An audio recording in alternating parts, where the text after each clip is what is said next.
Thank you guys for joining me. I am doing a review on my favorite brushes recently, and these are two kits by Sigma, and I'm going to go ahead and show them to you. They are ones that just released really recently, actually, probably less than a month ago, and I'm really excited to show them to you.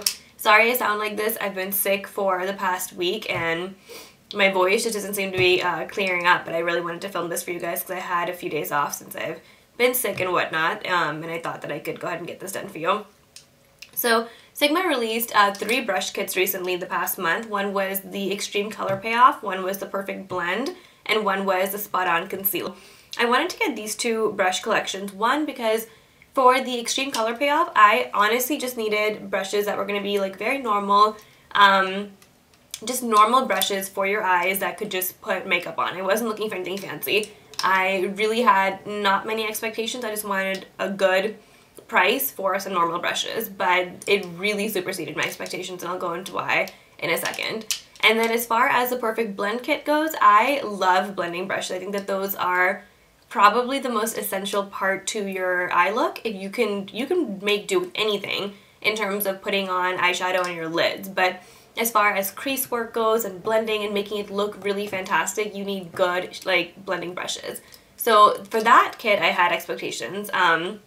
And even then they were amazing. So I'm going to do my Extreme Color Payoff kit first. So all of these collections have 6 brushes in them. I only bought these 2, but they do have the Spot On Concealer as well. Have not seen it, have not touched it, don't know anything about it, so I'm not going to do a review on that obviously. Here is the Extreme Color Payoff. It comes with these 6 brushes. I hope you guys can see that. So the first brush, this one right here, this is the Pencil E30 brush. Obviously very normal, just for inner tear duct work, corner shading, things like that. It's not anything like special, it's very normal. One thing to keep in mind though, for a second, I didn't do much research on these brushes. I knew that I wanted them, but I learned that these are all from the Sigmax fibers as well. And if you guys don't know what the Sigmax fibers are, it is Sigma's patented technology that they use in these brushes. These, this particular brush collection, it came with 4 brushes, I believe. Well, originally I bought these 3 and I bought this one separately, but this is what it was released with, and this is their own special technology that are synthetic fibers that they're amazing. I mean, they pick up a lot of product, they blend flawless, and they feel amazing on your skin, so that's their technology, but all of these brushes are made with that as well. So what's interesting is that though these brushes probably look really like sturdy and sort of crisp and, you know what I mean, like a thicker brush that's not going to be as malleable, they really are. And that was the thing that I liked most about them. This one, very normal brush, but for a brush like this that you think would be really stiff and not feeling soft, it really does feel soft. This one right here, I love this for crease work. This is actually called the Firm Blender.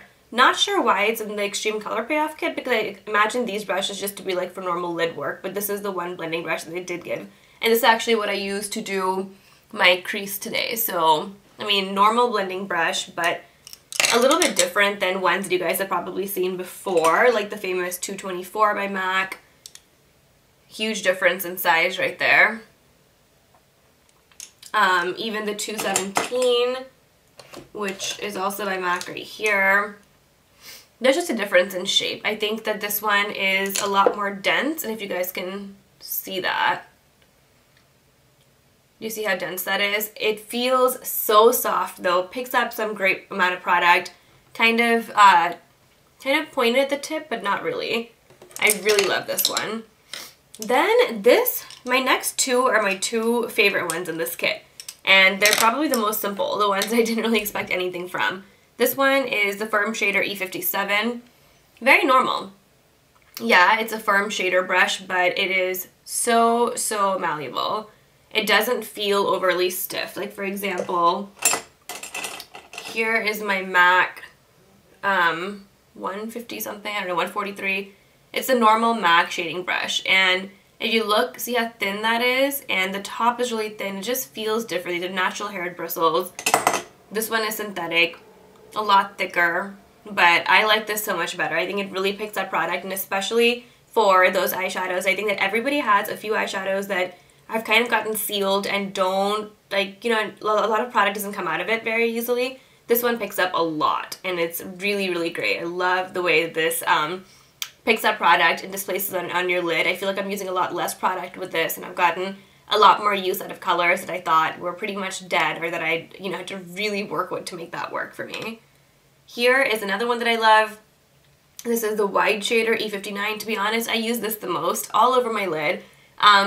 It's really big. Yes, I know. Look at how big that is. But it does the job fast. I mean, to be completely honest, anyone knows that if you're using a bigger brush in a smaller area, your job will get done a lot faster. It's not going to be super precise. Obviously, as you guys can tell, it's really, really wide and big. But it picks up a lot of product. It's easy to apply. So I just use this for like my main all over lid color. And then, sorry. This one is my favorite. This is the E58. It's called the cream color, so it's supposed to be really great for cream colors. Obviously, I have not used it with cream colors. I've used it with eyeshadow, but this one probably picks up the most amount of product for any of the brushes that are in this collection. And this has been my favorite to pick up products that have really been sealed and products that I just have a hard time with. This one picks it up really well. I will use it with a cream color soon, let you guys know what I think. This one looks the most synthetic by far. It looks kind of like that, like those old school concealer brushes that people love. I don't have one up here to show you guys. Actually, I might. It kind of reminds me of this one by MAC. Like the same sort of concept, but in a smaller size. That's why I thought it could also double up as a concealer brush, but I don't like to use brushes like this for concealer. I think it picks up too much product for me. And then this last one, this is the one that I was the most iffy about, to be honest. This is the Short Shader E20. Brushes like this I have never liked. I have always felt like they were so stiff, so hard. It was kind of, it didn't feel comfortable around the eye area. These are brushes that you typically use to blend out your eyeliner up top, or even add some eyeshadow in your bottom lash line. It's just a brush that I felt was, one, kind of useless because you can double up and use brushes like this for the same thing. But this one I really like because I also thought that this would be super stiff and uncomfortable, but it's not. It's actually very soft. I use this in my bottom lash line today, and I love this. It's actually become one of my favorite brushes in this kit, so I'm really surprised. So this one retails for $63. Sigma does not have very many sales, so when they do, you guys should try to pick this up. I think that if you're a makeup artist, you're going to love this. If you're not a makeup artist and you own a ton of brushes, then you probably don't need this. But if you want to go in and get like your first actual brush kit, I would get this one because I feel like these are really, really, really good products. I think that after getting this kit, I've pretty much forgotten about every other normal eyeshadow brush that I own because these feel so soft. That's probably my favorite part of this. I think that these feel silky, silky, silky soft to the touch. When you touch it, you can feel it. When it, you know, you're applying stuff on your eyelid, you can feel it. It's amazing.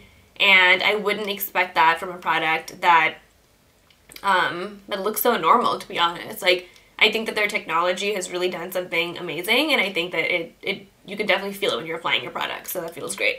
Also, I love how sturdy these brushes feel. They're heavy. They feel legit. They don't feel like something cheap or something that you know, that's not going to really deliver. So I love these.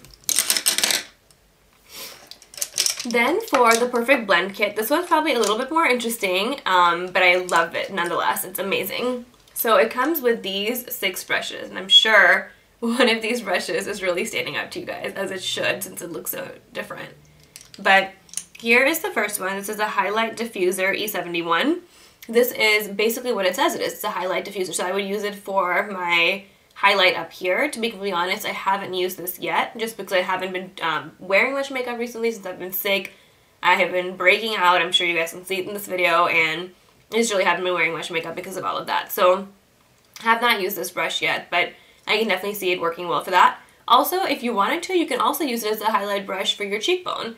I really feel like a lot of eye brushes can double over as other, you know, brushes for other things also, and there's no one way to use any product, I think. So that's a good one for that. And again, like soft to the touch. And these ones feel like natural hairs, but I've been told that they're not. So that's interesting because that one feels definitely like a natural hairbrush. This one is a wacky looking brush. This is the Pointed Crease E48. I've only used this a couple times.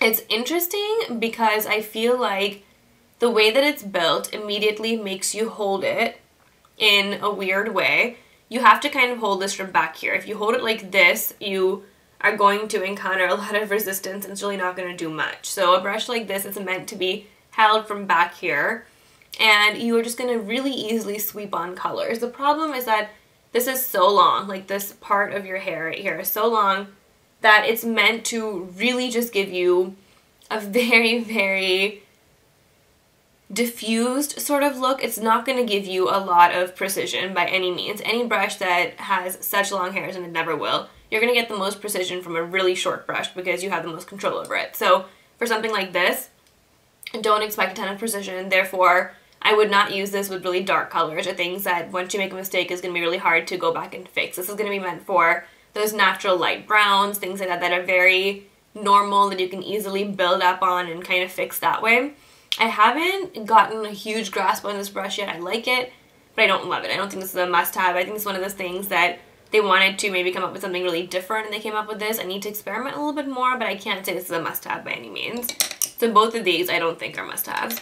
Now, these are the 4 that are left, and these are the ones that I adore and I love. So the first one is this right here. This is All Over Blend E37.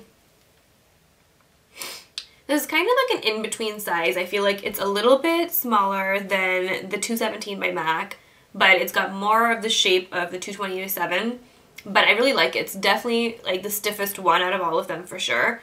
So I like this also for a highlight. If I'm using a highlight that's matte that I really want to show up a little bit more, not something shimmery, this I think works the best with matte colors because you want to pack a punch with that. Shimmery colors, you pack a punch anyway because it's shimmery, so that's what I like this for. Also great as a crease blender also, but for my eye, I kind of feel like it's a little bit too big, so I don't use it for that. I use it for a highlight, and I love it. This is another great one. This is the Buff and Blend E39. Love this.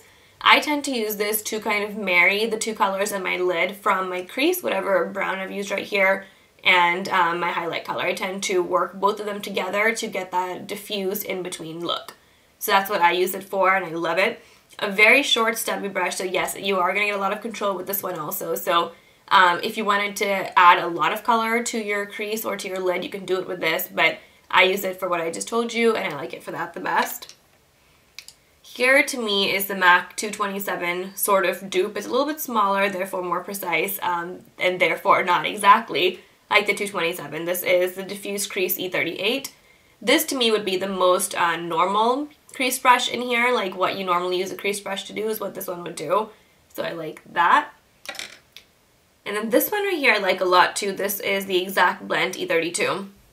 Of course it tells you it's the exact blend. So what I do is with this, if you also notice, it's not as rounded, it's more thin. Like this part is not as rounded. So I use this to add color right here, and then I'll use a different brush to kind of blend it out. So this can also do a little bit of lid work, being that it's not as rounded. By rounded I mean, like, if you look at both of these from the side, like, look at how thin this one is, and look at how rounded that one is. So with something being thin, you can kind of do that and add color, versus with something like this, you're not going to be able to pat on color like that, if that makes any sense. So that's what I use this for. This one also retails for $63, and I believe the Spot On Concealer does as well. So for 6 brushes, you're getting them for about like 10 and some change for the most part.